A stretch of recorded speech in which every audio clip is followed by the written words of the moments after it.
The Alpha King complained she was suffocating him.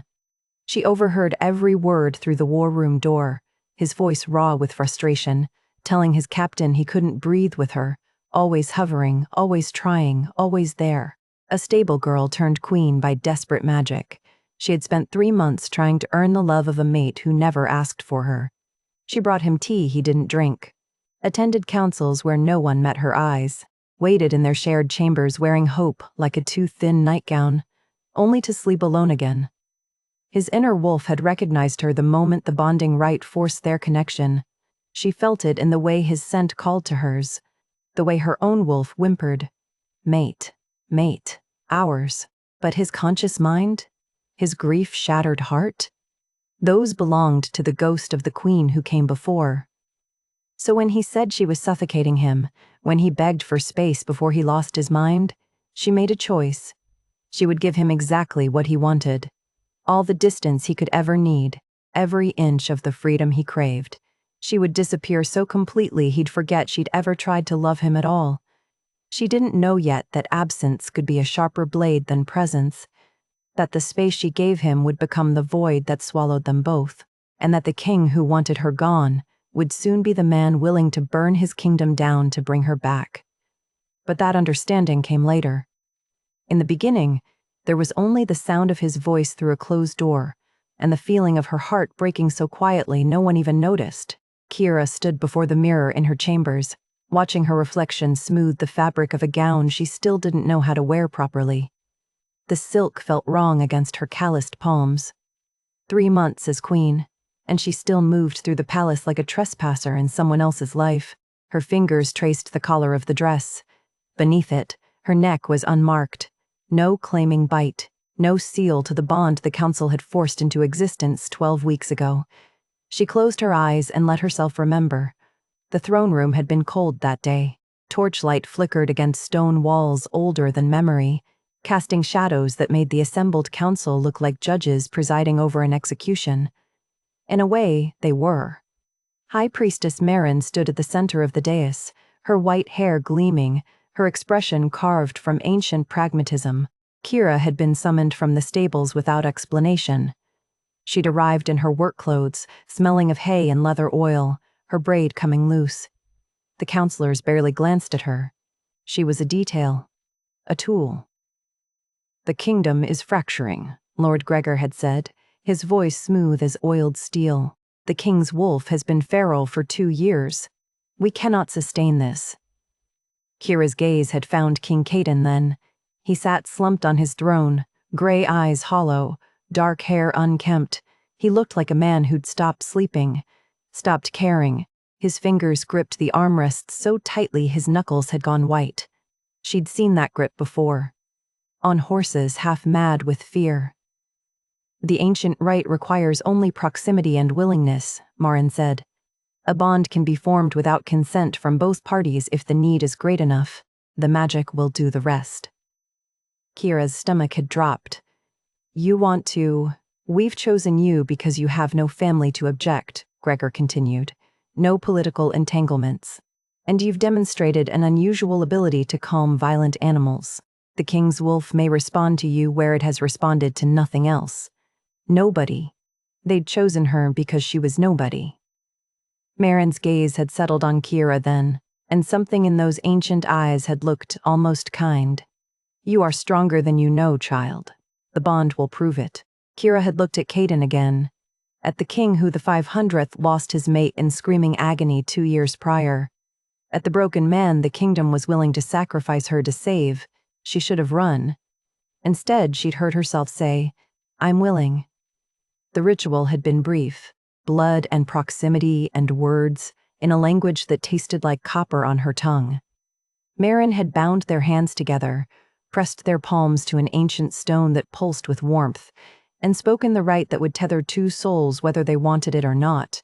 The bond had slammed into Kira like a physical blow. Heat flooded her chest, her skin, spreading through her veins like wildfire. Her wolf, quiet her entire life, barely more than a whisper in the back of her mind, had surged forward with sudden, ferocious clarity. "Mate."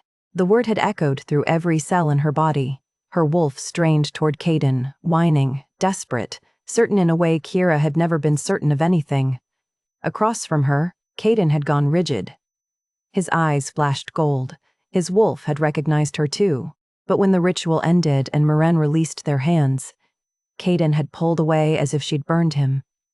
He'd looked at her once, a single, devastating glance of pure resentment, and walked out of the throne room without a word. The council had declared her queen anyway. Lord Gregor had watched the entire ceremony with calculating blue eyes and a smile that never reached them. Kira opened her eyes now, 3 months later, and stared at her reflection. She'd tried so hard since that day, learned the court protocols, memorized Caden's routines, brought him tea and remedies and her presence whenever he looked like he might disappear into the darkness that lived behind his eyes. Her wolf whimpered constantly. Mate distant, mate hurting. Help him. She reached for the tea tray she'd prepared for Caden's evening study session, chamomile with honey, the way he'd taken it once and she'd catalogued the detail like treasure. Tonight she'd try again. She'd bring him the tea and maybe he'd look at her. Maybe he'd see that she was trying, that she could be useful, that she could earn the bond fate had given them. Her fingers trembled slightly as she lifted the tray. He'll learn to love me, she whispered to the empty room, to her wolf, to herself. I just have to try harder. The breakfast tray felt heavier than it should have as Kiera balanced it against her hip and knocked softly on the study door. Dawn light filtered through the corridor windows, painting the stone walls in shades of gold and rose. She'd risen before the servants to prepare Caden's meal herself, fresh bread, honeyed butter, the smoked fish he'd mentioned liking once in passing 3 weeks ago. She'd remembered. She always remembered. Enter, came his voice from within. Kira pushed the door open with her shoulder, careful not to spill the tea she'd brewed exactly as he preferred it. The study smelled of old leather and lamp oil. Maps covered every surface, marked with red ink that showed troop movements along the northern border. Caden sat behind his desk, still in yesterday's clothes. Dark circles shadowed his gray eyes. I brought you breakfast, Kira said, moving toward him with what she hoped was a warm smile. I thought you might. I've already eaten. He didn't look up from the dispatch he was reading. Captain Leor brought something earlier. The words landed like stones in her chest. Of course he had. She should have come sooner. Been faster. Oh, Kira stood there, the tray still extended like an offering no one wanted. I could leave it anyway, in case you're hungry later. That won't be necessary. Her wolf whimpered. Mate distant. Mate hurting. The bond pulled at her ribs, urging her closer, but Caden's posture was a wall she couldn't reach. His shoulders were rigid, his jaw tight. Every line of him screamed, leave me alone. Of course, Kiera murmured. She set the tray on a side table anyway, near enough that he could reach it if he changed his mind. I'll let you work. She was halfway to the door when he spoke again. Kira. Hope flared. She turned. Closed the door behind you. The flame gutted. Gone. She pulled the door shut and stood in the corridor, listening to the silence on the other side. Her hands shook slightly as she smoothed her skirts. It was fine. He was busy. The war demanded his attention. She couldn't expect him to drop everything just because she'd brought breakfast. She would try again. By mid-morning, Kira had changed into her formal gown and made her way to the council chamber. The meeting was already underway when she slipped through the door. Lord Gregor was speaking, his smooth voice detailing supply chain logistics for the refugee camps along the eastern border. Every head turned as she entered. The conversation died. Your Majesty, Gregor said, his pale blue eyes assessing. We weren't expecting you. I thought I might be useful. Kira took an empty seat at the far end of the table, trying to ignore the way the advisors exchanged glances. I've been reviewing the housing allocations, and I noticed the matter is well in hand. Gregor interrupted gently, too gently, like he was speaking to a child, but we appreciate your interest. Caden sat at the head of the table, silent. He hadn't acknowledged her arrival, didn't even glance her way. Kira pressed on. I only thought that if we redistributed some of the families to the northern camps, we could ease the overcrowding in Queen Kira. An older counselor, Marcus, cleared his throat uncomfortably. Perhaps these discussions would be better suited for other venues. The council has procedures. Heat crept up her neck. Around the table, advisors studied their papers with sudden intensity. No one would meet her eyes. Except Gregor. He watched her with something that might have been pity or satisfaction. Of course, Kira said quietly. Forgive the interruption. She rose and left before anyone could respond. Behind her, the conversation resumed as if she'd never been there at all. The afternoon found her in the kitchens, preparing a remedy she'd learned from the palace healer. Chamomile and valerian root for sleep, honey to soothe. Caden trained in the yard every afternoon, pushing himself until exhaustion, and she'd noticed the tightness around his eyes that meant his head ached. She poured the tea into a polished cup and carried it across the courtyard herself. The clash of steel on steel echoed off the stone walls. Soldiers sparred in pairs while Caden faced Captain Leor near the center. Both men stripped to the waist despite the autumn chill. Kira's breath caught. She'd seen Caden like this before, all controlled power and coiled strength, his muscles shifting beneath sweat-slicked skin. The bond hummed in recognition. Mine, her wolf whispered. Ours. But he wasn't. Not really. Captain Leor noticed her first. He lowered his practice sword and something like sympathy crossed his scarred face. Your Majesty, he said. Caden turned. His chest heaved from exertion, his gray eyes flat and distant. He looked at her the way he might look at a stranger. I brought you something, Kira said, extending the cup. For the headaches. Leor glanced between them, clearly uncomfortable. I should. I'll just. He took the cup from her hands with careful courtesy. I'll make sure he gets it. Thank you. The pity in his eyes was worse than Caden's indifference. Kira fled. That evening, she prepared herself with the kind of desperate hope that felt like drowning. She bathed in rose-scented water, braided her hair with trembling fingers, and put on the silk nightgown the servants had provided when she'd first been declared queen. It was beautiful. Impractical. The kind of thing queens were supposed to wear. She waited in their shared chambers as the sky darkened from blue to black. Candles flickered on every surface. The bed was turned down, fresh linens scented with lavender. The door never opened. Near midnight, a servant knocked softly and told her the king would be sleeping in his study again. There was work to finish. Documents that couldn't wait. Kira dismissed the girl and sat on the edge of the bed, staring at her hands. Her wolf pressed against her thoughts, frantic and confused. Mate here. Why won't he come? Because he doesn't want to, Kira thought. Because I'm not enough. She rose and went to Caden's war table, where maps and battle plans covered every inch of oak. He'd reorganized everything yesterday, frustrated by some tactical problem she didn't understand. She could help. She could make it easier for him. Kira worked through the night, moving markers, reordering supply routes, creating the system she thought would serve him better. When Caden saw it the next morning, he'd restored it all to exactly how it had been before. He didn't say a word to her about it. The cloak arrived from the tailor that afternoon, deep forest green to match his eyes when his wolf surfaced, lined with soft fur for the coming winter. Kira had commissioned it weeks ago, using her own meager funds. She left it folded on his desk with a note. For the cold nights ahead. 3 days later, she saw it draped over a chair in the servants' quarters. One of the guards was wearing it on patrol. Lord Gregor found her in the library that night, surrounded by ledgers she'd borrowed from the Master of Records. Numbers had always made sense to her in ways people didn't. The stable accounts had been her responsibility for years, and the patterns of income and expenditure were as familiar as breathing. These patterns were wrong. Working late, Your Majesty? Gregor's voice was smooth as silk. Kira looked up, startled. She hadn't heard him enter, just reviewing some records. I find it soothing.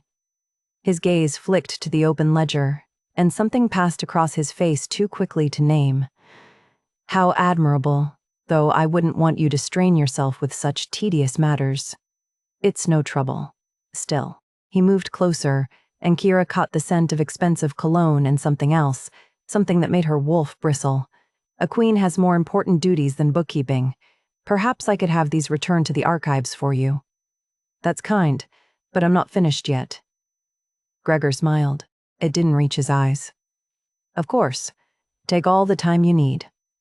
But when Kira returned to the library 2 nights later, the ledgers she'd been reviewing were gone. The Master of Records claimed they'd been misfiled and couldn't locate them. She found new ones, different years. The patterns were there, 2 small discrepancies that added up to something larger, something deliberate. Kyra copied the numbers into a private journal she kept hidden in her chambers.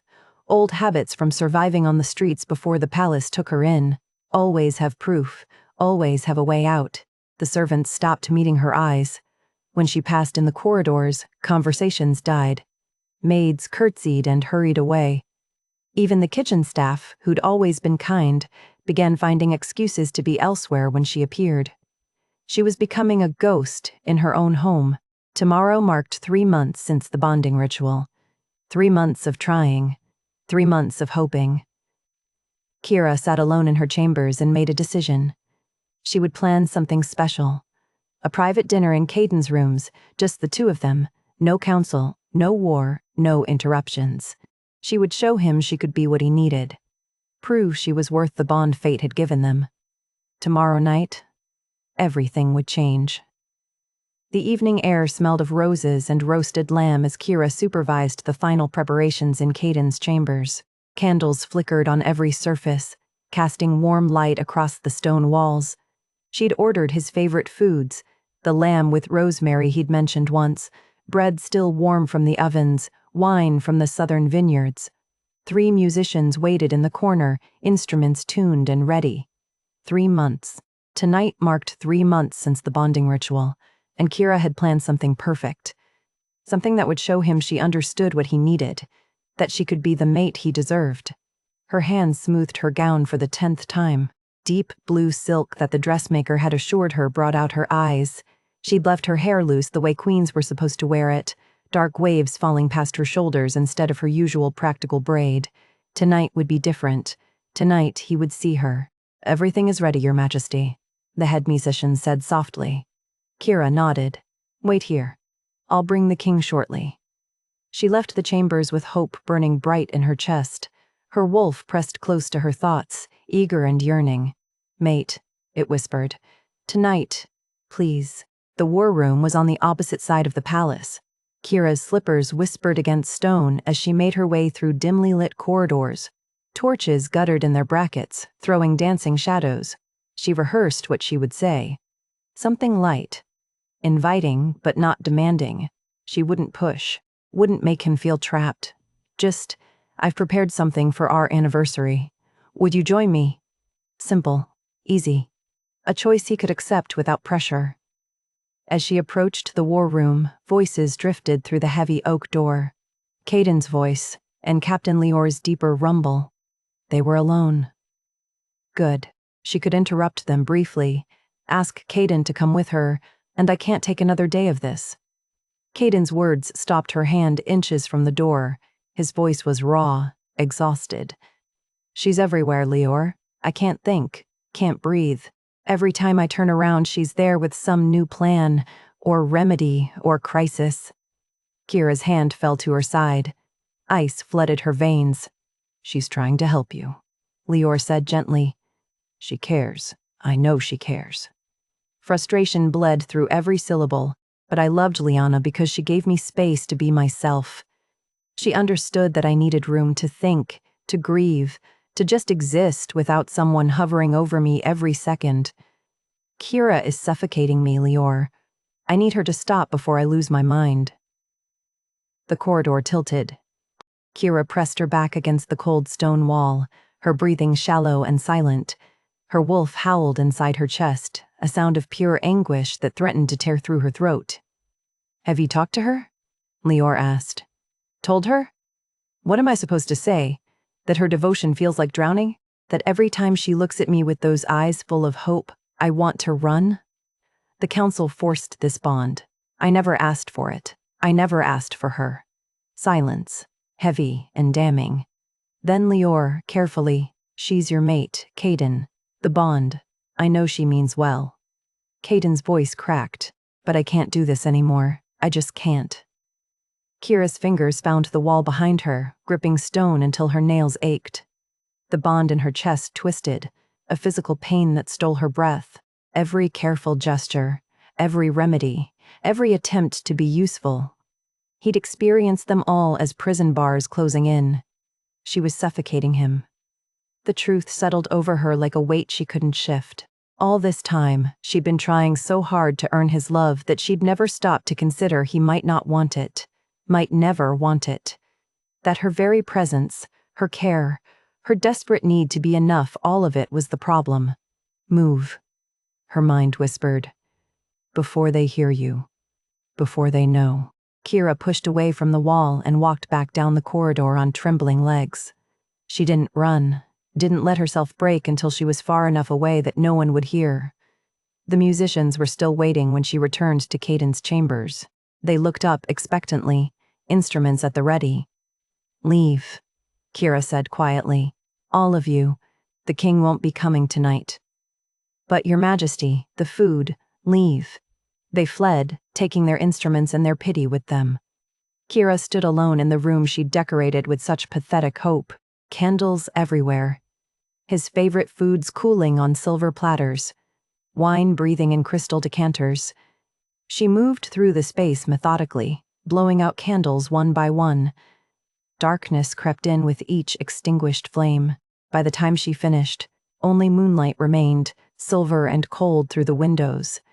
Kira sank onto the edge of the bed and stared at her hands. They were shaking. Everything was shaking. Her wolf whimpered, confused and wounded. Mate doesn't want us. Why doesn't Mate want us? Because we're too much, Kira thought. Because I've been clinging to someone who never wanted to be saved. The night stretched ahead, endless and empty. She should cry, should rage, should feel something other than this hollow numbness spreading through her chest.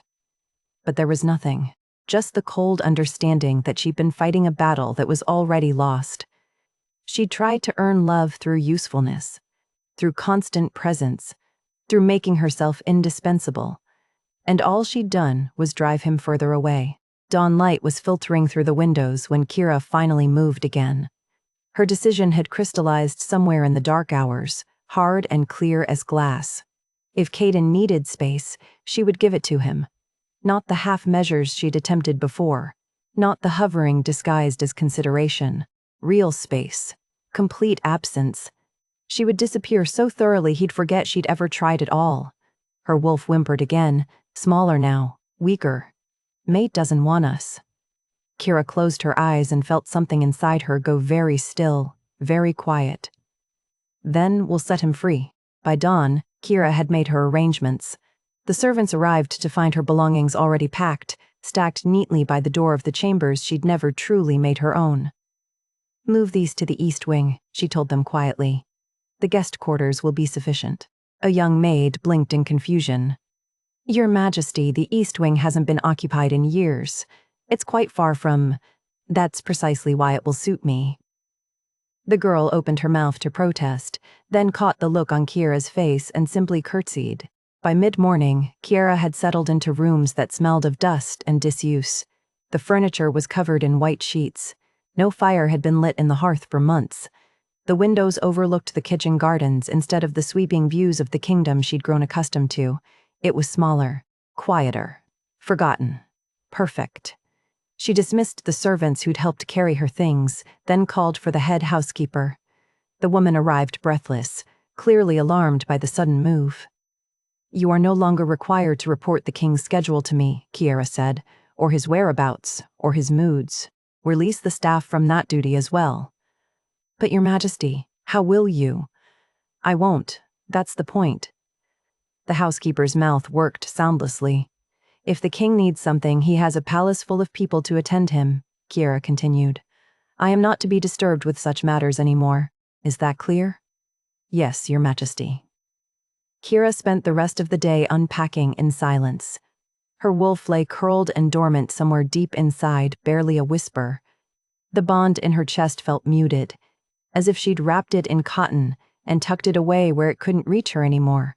She didn't attend the midday meal, didn't walk the gardens, didn't check if Caden had eaten or slept or needed anything.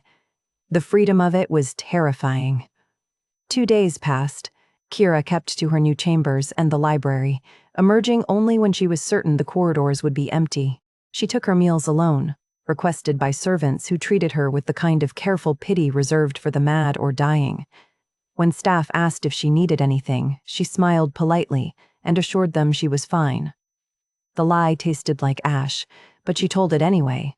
On the 3rd day, Captain Lior knocked on her door. Kira answered it herself, having dismissed her attendants. The captain stood in the hallway looking uncomfortable, his scarred face creased with concern. "Your Majesty, the king has been asking for you." Something in her chest twisted. She ignored it. "Has he?" "He wants to know where you've gone, why you've moved." "I'm certain someone has informed him." Lior shifted his weight. "He'd like to speak with you." "I'm sure he would." Kiera kept her voice pleasant, distant. "Tell His Majesty I am well and require nothing. If he needs me for official duties, he may send word." "Kira, that will be all, Captain." She closed the door before he could argue. Behind it, she pressed her forehead against the wood and breathed through the ache that wanted to consume her. "Mate," her wolf whimpered. "Go to mate." No, Kira thought. Not anymore. An hour later, footsteps echoed in the corridor outside her rooms, heavier than a servant's. Purposeful. She recognized the cadence before the knock came. "Caden." Kira smoothed her skirts and opened the door. He stood there in his training clothes, dark hair disheveled, gray eyes stormy with confusion. The scent of him hit her pine and leather and that wild, untamed thing that made her wolf strain toward him despite everything. She held herself perfectly still. "What is this?" Caden asked without preamble. "Why have you moved to the East Wing? The chambers are adequate for my needs."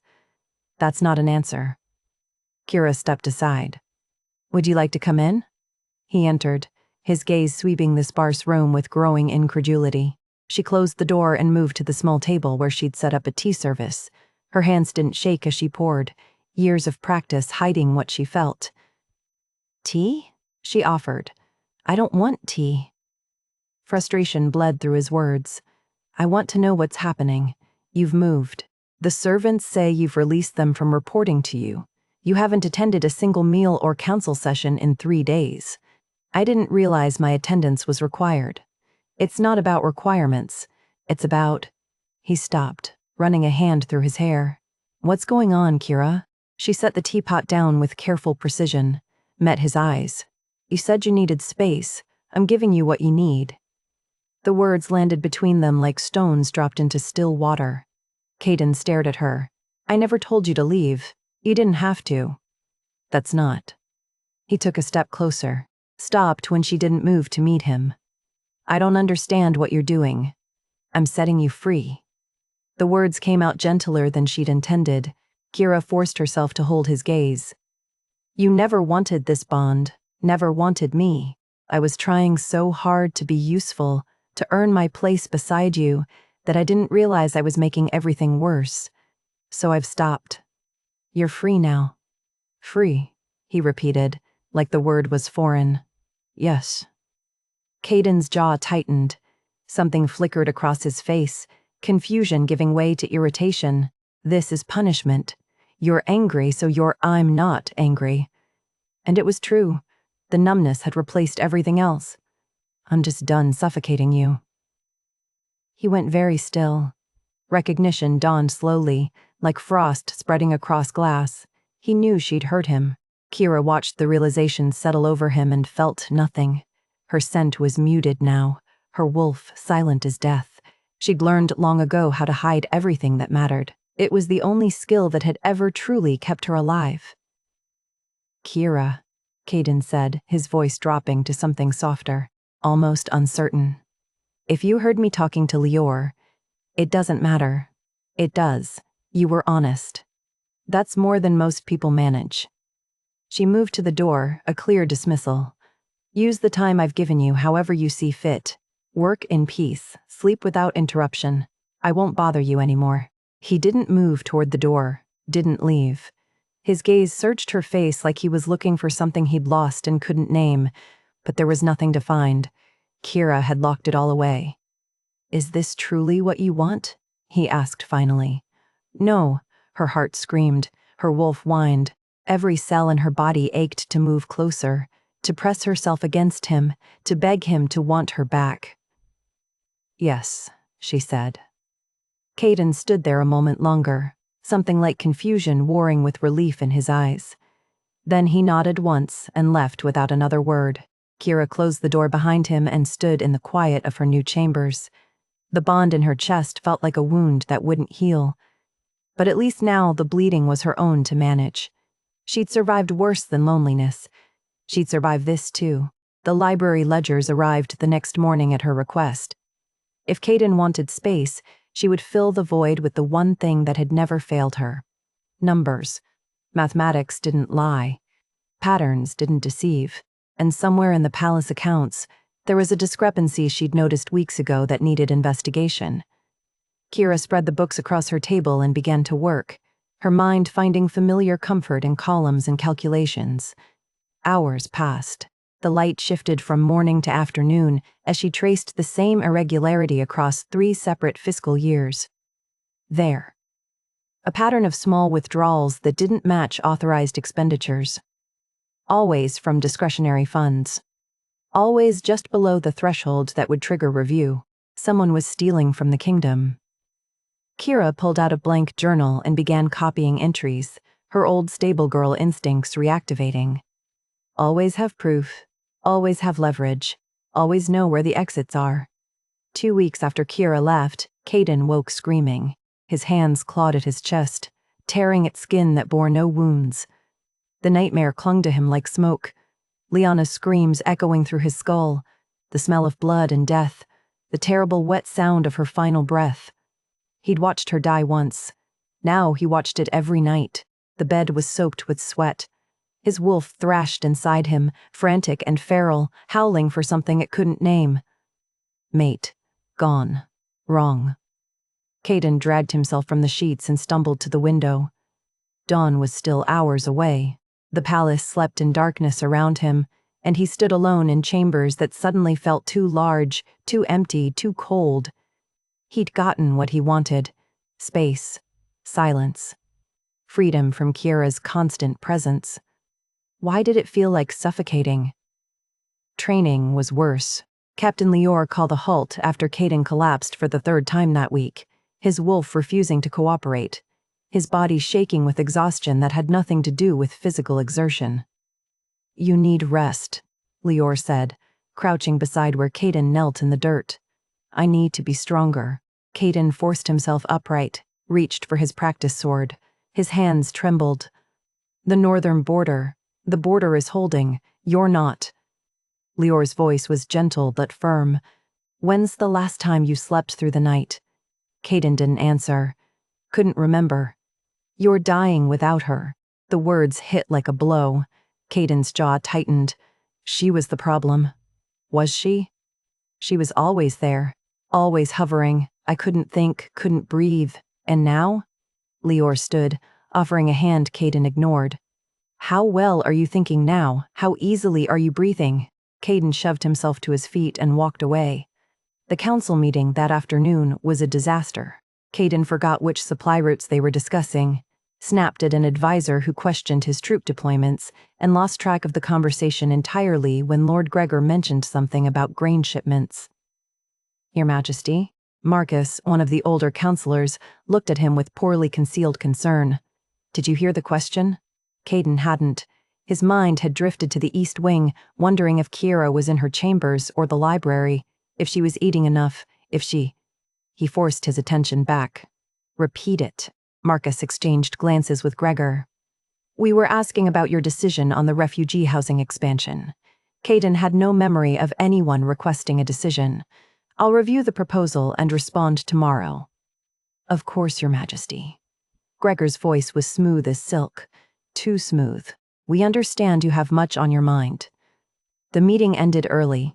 Caden fled to his study and tried to focus on battle strategies that blurred together into meaningless lines. His wolf wouldn't stop howling. He found himself wandering the palace corridors at odd hours, telling himself he needed to inspect security, check on supplies, review guard rotations.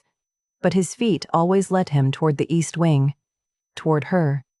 He never made it all the way there, always stopped himself before he could knock on her door, ask if she was well, beg her to what?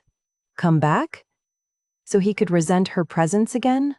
Push her away with his silence and his grief until she left for good? Better to stay away. Let her have the peace she'd clearly wanted. 3 days after the failed council meeting, Caden saw her in the gardens. She sat on a stone bench beneath a willow tree, a book open in her lap, afternoon sunlight turning her dark hair to bronze. She looked thinner than he remembered. Quieter. There was a stillness about her that felt wrong, like she'd stopped moving entirely and forgotten how to start again. Beautiful. The thought caught him off guard. He'd never let himself see her that way before, had kept her at arm's length. A duty he hadn't asked for, a burden the council had forced on him. But watching her now, the gentle curve of her neck, the way her fingers turned pages with careful precision, something in his chest pulled tight. His wolf surged forward. Mate. Go to her. Ours. Caden's feet moved before he could think. 3 steps toward the garden before he caught himself. What would he say? That he'd been wrong? That the space he'd demanded felt like drowning? That the nightmares were back and worse than before? And the only nights he'd slept in 2 years were the ones when she'd been there. Her scent filling his chambers, her presence a warmth he'd mistaken for prison bars. He couldn't say any of that. Wouldn't admit that his pride had cost him the one thing keeping him sane. Kira looked up then, as if she'd sensed him watching. Their eyes met across the distance. Caden waited for recognition, for hope or anger or anything that would tell him she still cared. Her gaze slid past him like he was a stranger.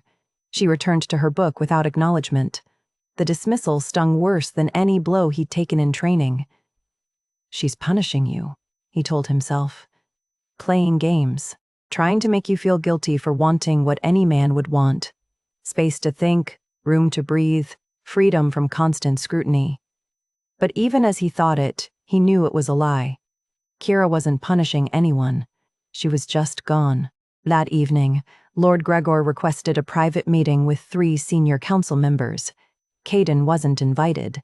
He heard about it secondhand from Lior, who'd been approached to attend and declined.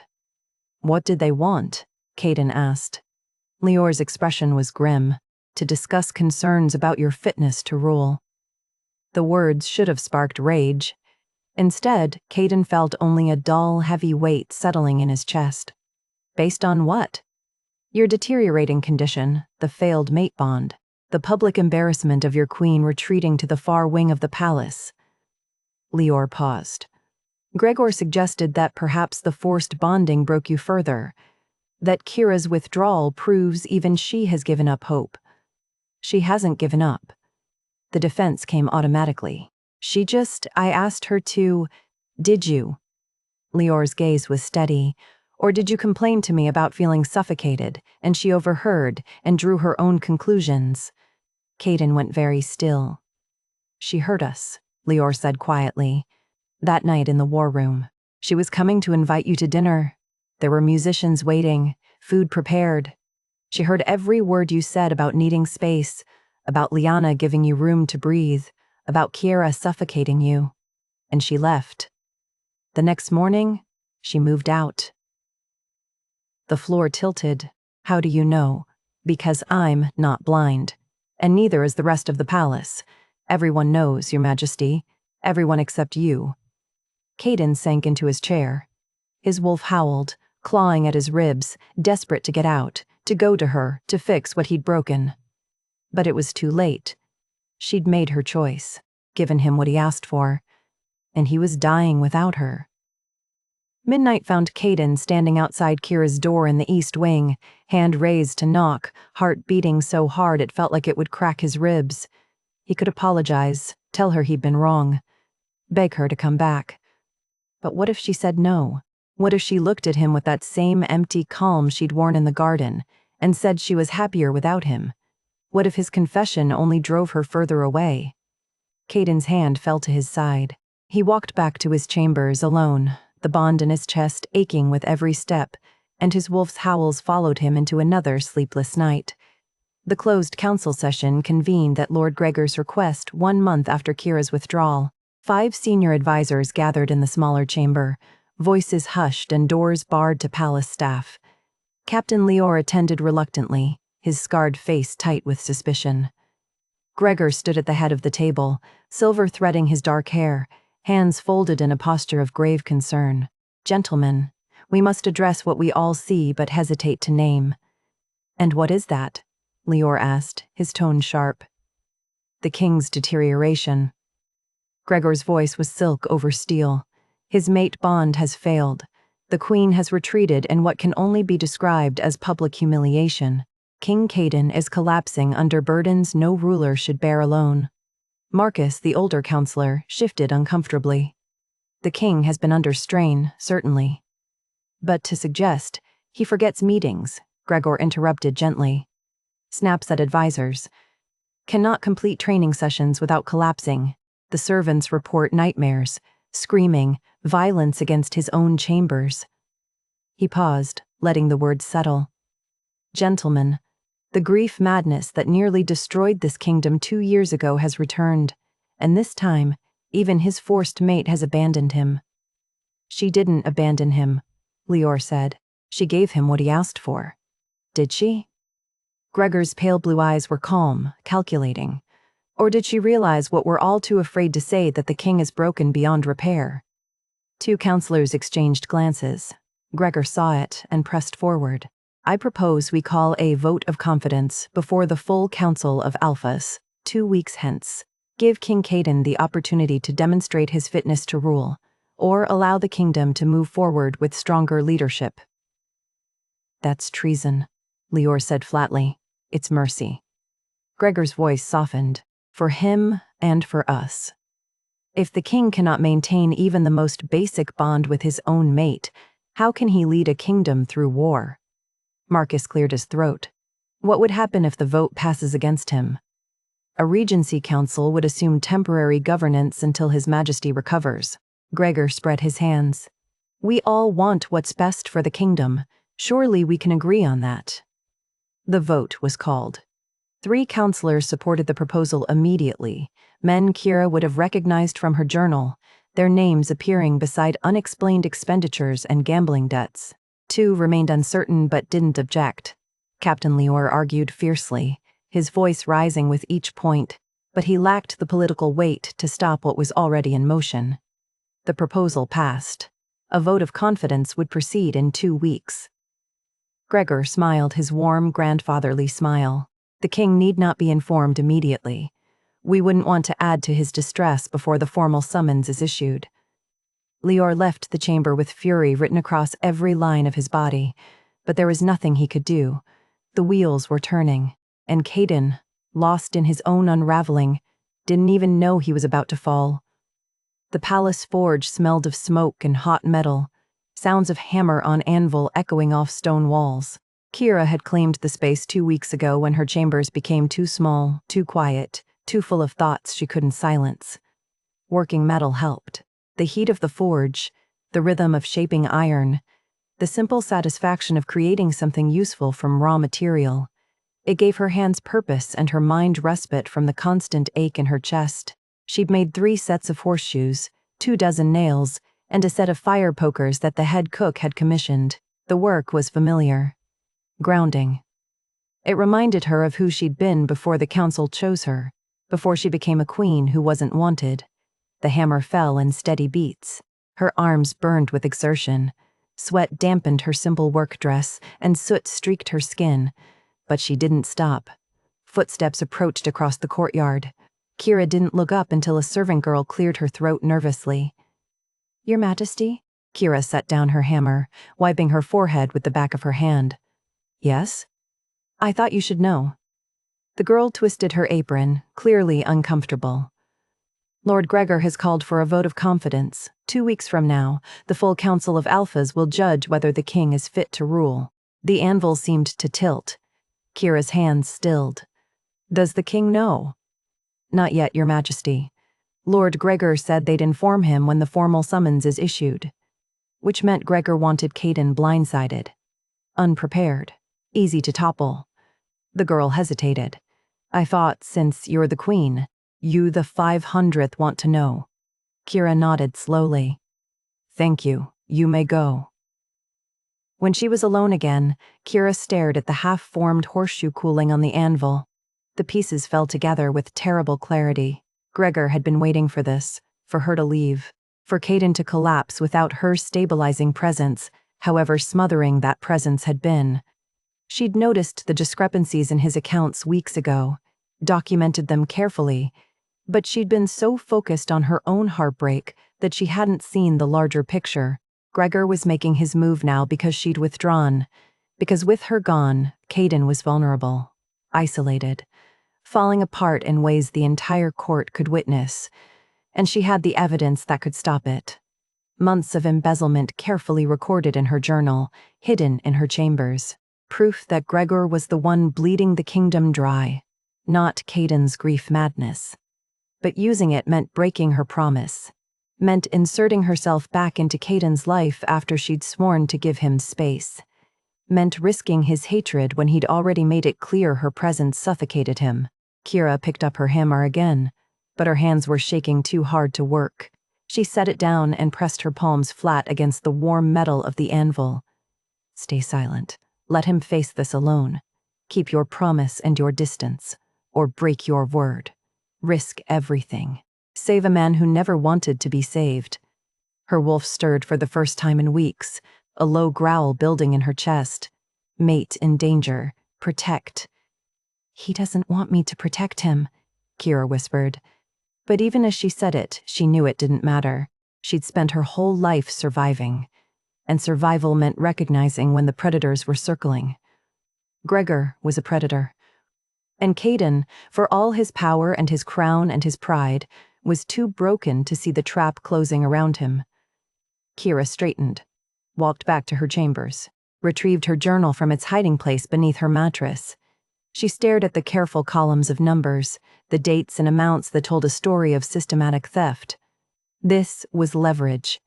This was proof. This could save him. But it would cost her the one thing she'd tried to give him: space. Damn him, Kiara whispered to the empty room, clutching the journal to her chest. I can't let him fall.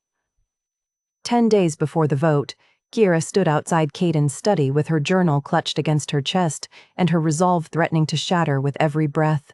5 weeks. It had been 5 weeks since she'd seen him this close, spoken to him alone, allowed herself to exist in the same space he occupied. 5 weeks of silence and distance and the constant ache of the bond pulling at her ribs, begging her to go to him. She'd ignored it. Until now. The hallway was quiet, lit only by torches that cast dancing shadows across stone walls. Late enough that the servants had retired. Early enough that Caden would still be awake, buried in work he couldn't complete, strategies he couldn't focus on. Kira knocked before she could change her mind. Enter. His voice was rough, exhausted. The sound of it made her wolf whine. She pushed open the door and stepped inside. The study smelled of old parchment and lamp oil and him pine and leather and that wild, untamed scent that her body recognized even when her mind wanted to forget. Caden sat behind his desk, dark hair disheveled, gray eyes shadowed with sleeplessness. He looked thinner, hollowed out. He looked up and went very still. Kira. Her name on his lips was shock and something else she couldn't name. His gaze traveled over her, taking in her simple dress, her loose braid, the journal she held like armor. What are you? I have information you need. She crossed the room before he could finish, her steps measured and controlled, placed the journal on his desk between them.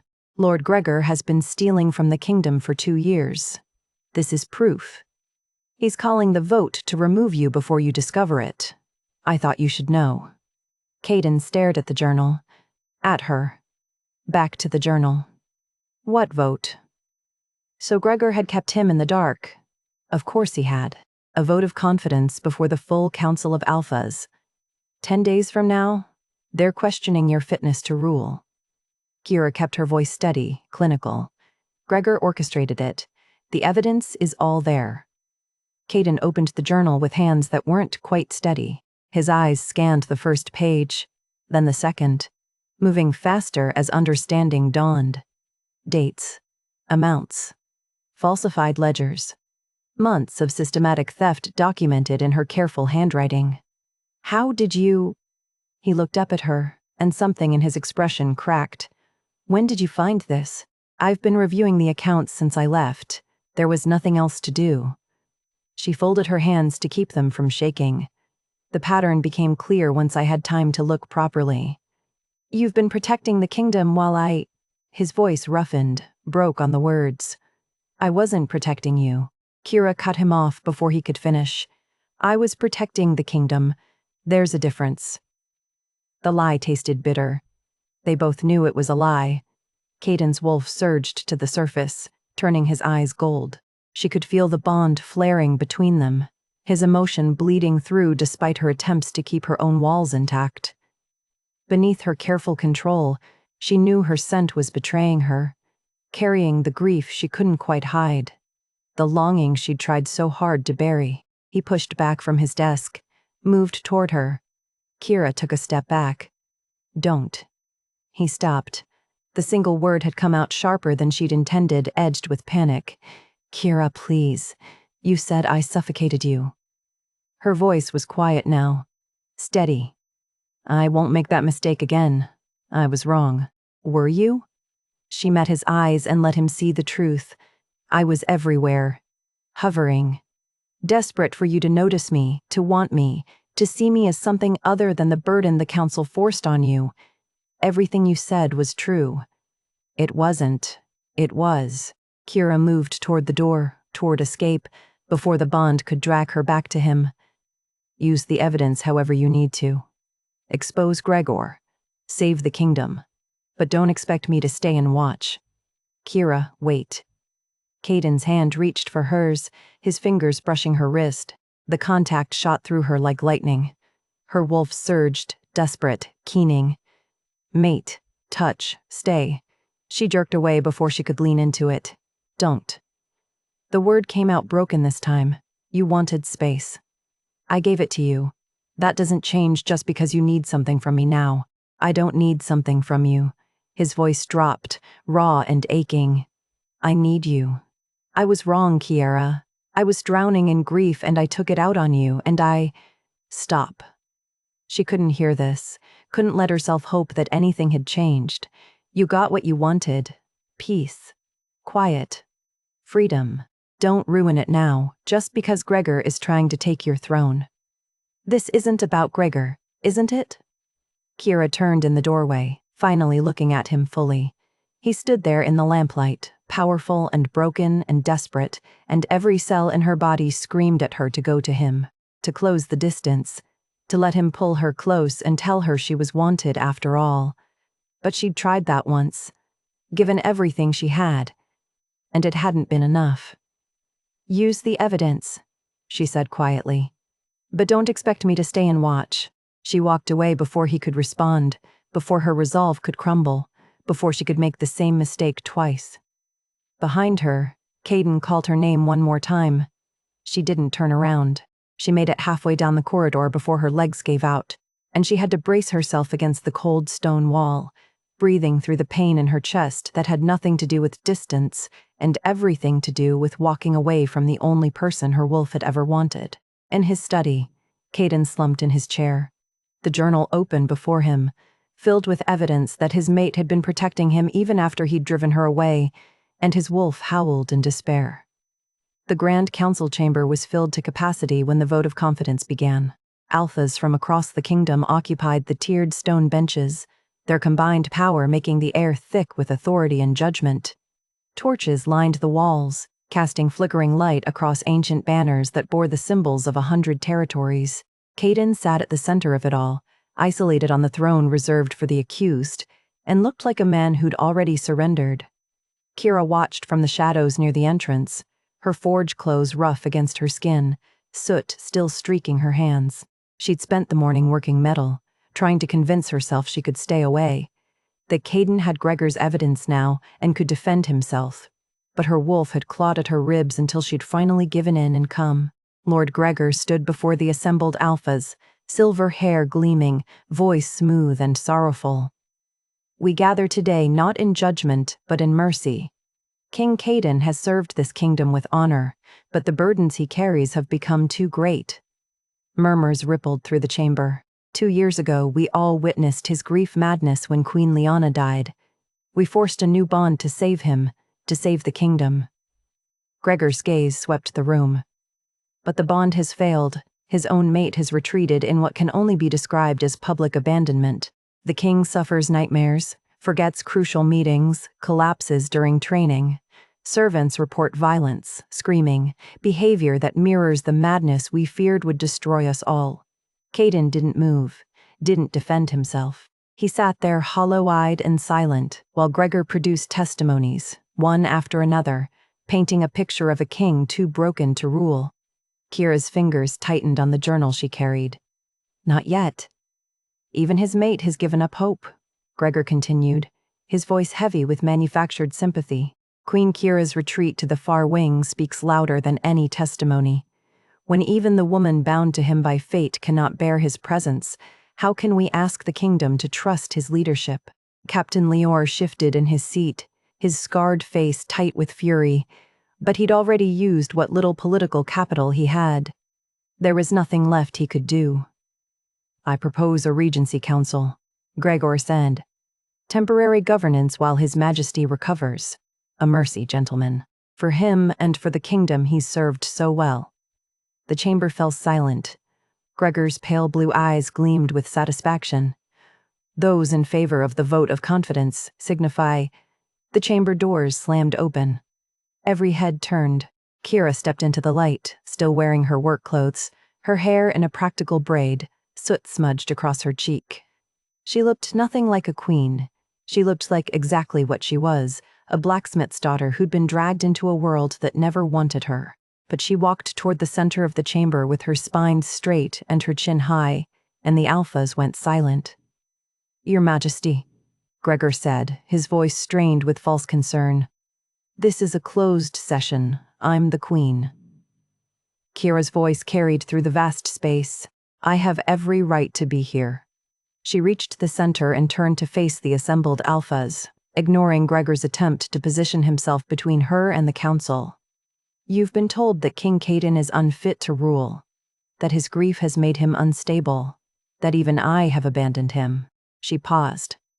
"Half of that is true." Confusion rippled through the room. "I did withdraw," Kira continued. "Not because the king is unfit, but because I was suffocating him with my own fear. I was a stable girl who became queen overnight, and the first tried so hard to earn my place that I forgot to be a person. I hovered. I demanded. I made his grief about my need to be useful." She met Caden's eyes across the distance. He was staring at her like she was an apparition he couldn't quite believe. But the king's struggles had nothing to do with madness or instability. They had everything to do with grief and with the man who's been stealing from this kingdom while we were all too distracted to notice. Kira pulled the journal from beneath her arm and held it up. "Lord Gregor has been embezzling from the royal treasury for 2 years. This contains dates, amounts, and falsified records proving systematic theft totaling enough gold to fund a small army." Gregor's face went white. "That's absurd." "Is it?" Kira opened the journal and began to read. "Discretionary fund withdrawal, 15th of June, 800 gold marks attributed to refugee housing. Actual expenditure recorded in quartermaster logs, 300 marks. Difference unaccounted for, 500 marks. Deposited 3 days later in a private account under the name Gregory Thane, your brother's name, Lord Gregor, who conveniently died 10 years ago." The chamber erupted. Gregor's pleasant mask cracked. "She's fabricating evidence to protect her mate." "I have the original ledgers," Kira said calmly, "and witness testimony from the Master of Records, who will confirm these discrepancies under oath. You called this vote to remove the king before he discovered your theft. You wanted him too broken to fight back. Captain Leor was already on his feet, signaling the guards. Kira turned her back on Gregor and faced Caden fully. The chamber fell silent again, every alpha leaning forward to hear what the queen would say to the king who the 500th pushed her away. You asked for space because I was trying to be someone I'm not. Her voice softened, and the bond between them flared with sudden warmth. I was so afraid of being rejected that I suffocated you with my need. I get that now. You never asked for a desperate girl trying to prove her worth. You needed a partner, an equal. She took a breath. But you never asked for me either. You asked for someone perfect, someone who could step into Liana's place and make you forget you'd ever lost her. And I'm not that person. I'm a blacksmith's daughter who counts coins and shoes horses and loves you so much it terrifies me. The words hung in the air between them, raw and honest and impossibly vulnerable. If that's still too much, I'll go, Kira said quietly. But I won't let you fall to a traitor's lies without fighting for you first. Silence. Absolute and complete. Then Caden stood. The movement was slow, deliberate. His gray eyes had gone gold with his wolf, and when he looked at Kira, there was something in his expression that made her wolf surge forward, desperate and hopeful. He walked toward her. Every alpha in the room went still. Caden crossed the distance between them in 3 strides, his wolf blazing gold in his eyes, and when he spoke, his voice was rough enough to break stone. You didn't suffocate me. I suffocated myself. The assembled alphas might as well have been carved from the same stone as the chamber walls. Nobody moved, nobody breathed. I spent 2 years drowning in grief, Caden continued, his gaze locked on Kira's. And when you offered me air, I was too much of a coward to take it. You weren't too much. You were everything. And I threw you away. Then the king of the Thornwood Kingdom did something no one in that chamber had ever witnessed. He dropped to his knees. A king. Kneeling before a former stable girl in front of the entire council of alphas. I don't deserve you, Caden said, and his voice cracked on the words. But if you'll have me, I will spend every day proving that your love was never a burden. It was the only thing keeping me alive. Kiara's composure shattered like glass. The tears she'd been holding back for weeks finally fell, and she reached for him with shaking hands, pulling him to his feet. You idiot. You complete idiot. I know. I love you so much it terrifies me. I know. His hands came up to cup her face, thumbs brushing away her tears. His touch was gentle, reverent, like he was afraid she might disappear if he held too tight. I'm yours, Kiara. I've been yours since the moment the bond took root. I was just too broken to see it. He searched her eyes, asking permission for what came next. She nodded. The kiss was desperate, claiming, ferocious in its honesty. Caden's mouth found hers, and the bond between them flared so bright it felt like lightning in her veins. His hands tangled in her hair, pulling her closer, and Kira's wolf surged forward with a roar of triumph that made her gasp against his lips. Mate, finally. O-U-R-S. When they broke apart, both breathing hard, Caden's forehead pressed against hers. The scent of him, pine and leather and wild things, wrapped around her like coming home. Let me claim you, he whispered, his voice barely human. Please, let me make this real. Kira's pulse thundered. The claiming bite, the final seal of the mate bond that would tie them together for the rest of their lives. She'd dreamed of this moment 100 times, lying alone in her chambers, believing it would never come. She tilted her head, exposing the curve of her neck where it met her shoulder. Yes, I'm yours. I've always been yours. His wolf took over. Caden's mouth found the junction of her neck and shoulder, his breath hot against her skin. Then his teeth sank in, not brutal, but firm and possessive, and magic exploded through the bond like wildfire. Kira gasped. The sensation was overwhelming pleasure and pain and rightness all at once. She could feel him everywhere, in every cell, the bond completing in a rush of heat and light and certainty. Her wolf roared in triumph, finally free after weeks of silence. Mahdi, oars, Seifi. When Caden pulled back, his eyes were pure gold, and his lips were stained copper. The claiming mark on her neck glowed faintly, visible proof of what they'd just done. "My turn," Kira whispered. She rose on her toes, her hands fisting in his shirt, and found the strong column of his throat. Her wolf guided her instincts, showing her exactly where to bite. Caden's hands tightened on her waist, holding her against him. Kira bit down. The bond completed from the other side, his magic rushing into her, hers into him, until she couldn't tell where she ended and he began. Caden made a sound low in his chest that was half growl, half moan, and the assembled alphas erupted. Howls filled the chamber, not of challenge, but of celebration. The ancient ritual of claiming witnessed and approved by the pack. Captain Lior was grinning like he'd won a battle. Marcus looked openly relieved. Even the alphas who'd supported Gregor were howling their acceptance. Kira released Caden's throat, her wolf finally settling into contentment for the first time since the bonding rite 3 months ago. Mate, home, safe. And from Caden's wolf, an answering rumble. Always. They stood there in the center of the chamber, foreheads pressed together, breathing in sync. The bond blazed between them like starlight, warm and steady and unbreakable. "I love you," Caden murmured against her lips. "I'm sorry it took me so long to say it." "I love you too," Kira smiled through her tears. "Even when you're being an idiot." Behind them, guards were dragging Lord Gregor toward the doors. His face was white with fury and defeat, his carefully constructed scheme reduced to ash. He'd lost everything: his position, his freedom, and any hope of seizing power. The vote of confidence was forgotten. No one questioned the king's fitness now. Not when his wolf and his mate moved as one, the bond between them visible in every glance, every touch. Captain Lior approached, still grinning. "Your Majesties, the council requires nothing further. I believe the matter is settled." Caden didn't look away from Kira. "Dismissed. All of you." The chamber emptied in a rush of footsteps and satisfied murmurs. Only when the last alpha had filed out and the doors had closed did Caden finally step back, his hands sliding down to capture hers. "Come with me." "Where?" "Anywhere. Everywhere." His thumb traced circles on her palm.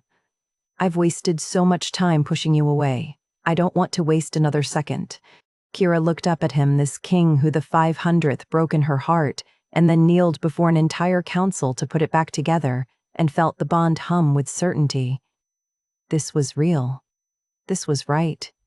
This was everything she'd been afraid to hope for. They left the council chamber hand in hand, the bond blazing between them like starlight, and the kingdom finally understood what it meant to have a queen who the 500th fight for her mate, even when he couldn't fight for himself. 6 months later, the palace forge rang with the sound of hammer on anvil and the laughter of new apprentices learning their craft. Kira stepped back from the workbench, wiping soot from her hands, and surveyed the transformation she'd wrought. What had been a forgotten corner of the palace grounds was now a thriving workshop. Servants and commoners alike gathered twice weekly to learn metalwork under her instruction. The social barriers that had once seemed unbreakable were crumbling, one horseshoe at a time. "You're hovering again," she said without turning around. Behind her, Caden leaned against the doorframe with a cup of tea in each hand, a smile playing at his lips. "I'm allowed to bring my mate refreshment. You're allowed to do whatever you want. You're the king." Kira turned, grinning despite the affectionate exasperation in her tone. "But you're still hovering. I prefer to think of it as admiring." He crossed the space between them, handed her a cup, and brushed a smudge of soot from her cheek. "There's a difference." The claiming marks on both their necks had long since healed into silver scars that gleamed in firelight. The bond between them hummed with contentment strong enough now that Kira could sense his emotions even across the palace grounds. Warmth. Affection. A bone-deep peace that neither of them had known before. She rose on her toes and kissed him, tasting chamomile and honey on his lips. When they pulled apart, his eyes had gone soft. "Council starts in 10 minutes, he murmured against her hair. "I know. I'm proposing the workers' protection law today. They'll pass it. Marcus has been campaigning for you all week." Caden's hand settled on the swell of her belly 6 months along, and impossible to hide now. Our daughter is going to be born into a very different kingdom than the one we inherited. Good. Kira covered his hand with hers. She deserves better than what we had. The council chamber had changed too. Representatives from non-noble classes now sat among the traditional advisors. Gregor's stolen funds had been recovered and redistributed to war refugees. Captain Leor had been promoted to High Counselor, and at the center of it all sat a king who the 500th learned that strength wasn't the same as isolation, and a queen who the 500th discovered that love didn't require self-erasure. Kira stood before the assembled council, heavily pregnant and soot-stained, and proposed legislation that would have been unthinkable 6 months ago. Protections for laborers, fair wages for servants, legal recourse for workers injured in service to noble houses. The vote passed unanimously. Caden watched from his throne with open adoration, and when their eyes met across the chamber, the bond flared with shared triumph. They'd both been broken when they found each other. Both convinced they were too much or not enough. Both certain that love required sacrifice. They'd been wrong. Love required honesty, partnership, the courage to be seen completely and the grace to see your mate the same way. Kira's inner wolf purred contentedly, pressed close to her thoughts in a way it never had during those desperate early months. Mate, home, safe. And from across the bond, Caden's wolf answered with the promise he'd made the day he claimed her. Always. Thank you so much for listening to Kira and Caden's story. If it moved you, I'd love to hear your thoughts in the comments below. And if you want more stories like this one, you can find them on our Spotify or in the next video. Sometimes the love that asks the most of us is the love that saves us. Until next time, take care of your hearts.